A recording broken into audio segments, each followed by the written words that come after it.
मसाजो ग्रामस्थांचा सामूहिक आत्मदहनाचा इशारा। देशमुख कुटुंबियांच्या मागण्या पूर्ण करण्यासाठी सरकारला उद्या सकाळी 10 वाजेपर्यंतचा अल्टिमेटम।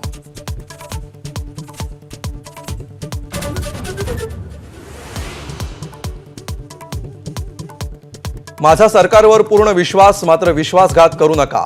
टाकेवरून उतरल्यावर धनंजय देशमुखांचं मुख्यमंत्र्यांना आवाहन।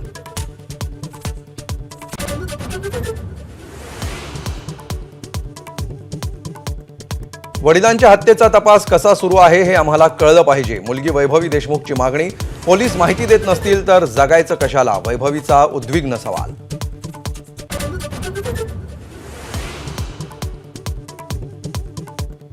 संतोष देशमुख हत्या प्रकरणातील आरोपींना वाचवण्याचं सरकारचं षडयंत्र। मनोज जरांगेंचा आरोप। आरोपी सुटला तर धनंजय मुंडेंची टोळी संपवू, जरांगेंचा इशारा।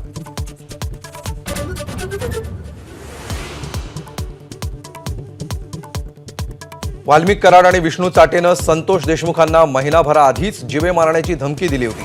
पत्नी अश्विनी देशमुखांचा सीआयडीकडे जबाब, तर विष्णू चाटेला 6 दिवसांची न्यायालयीन कोठडी।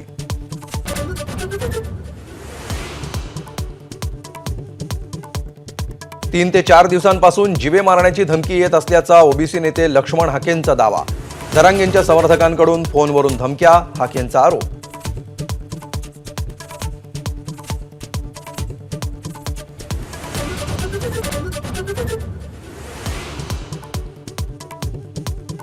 उद्धव ठाकरेंना दगाबाज म्हणणं हा बाळासाहेबांचा अपमान। संजय राऊतांचं अमित शहांच्या टीकेला प्रत्युत्तर।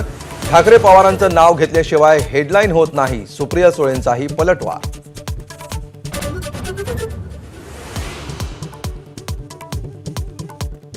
कांद्याच्या दरात 1000 रुपयांची घसरण। संतप्त कांदा उत्पादक संघटनेनं लासलगावातील लिलाव पाडले बंद।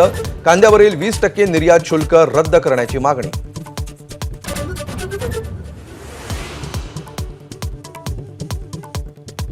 बदलापूर अत्याचार प्रकरणाचा खटला जलद गतीनं संपवा, हायकोर्टाचे आदेश। महिला वकिलाची विशेष सरकारी वकील म्हणून नियुक्ती करण्याचे राज्य सरकारला निर्देश।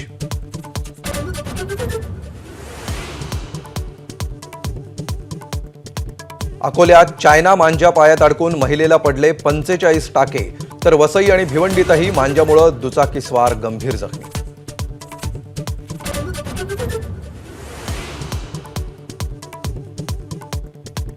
पंतप्रधान मोदींच्या हस्ते सोनमार्ग बोगद्याचं उद्घाटन। नॅशनल कॉन्फरन्सच्या ओमर अब्दुल्लांकडून मोदींवर कौतुकाचा वर्षाव।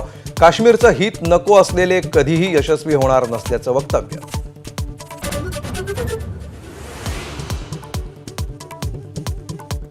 महाकुंभमेळ्यातल्या पहिल्या मुहूर्तावर 1 कोटी भाविकांचं पवित्र स्नान। जिल्हा प्रशासनाची माहिती, उद्या साधू महंतांचं पहिलं शाही स्नान।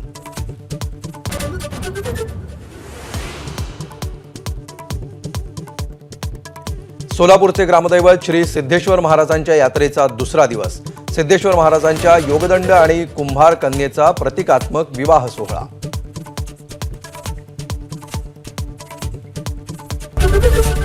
एबीपी माझा, उघडा डोळे बघा नीट।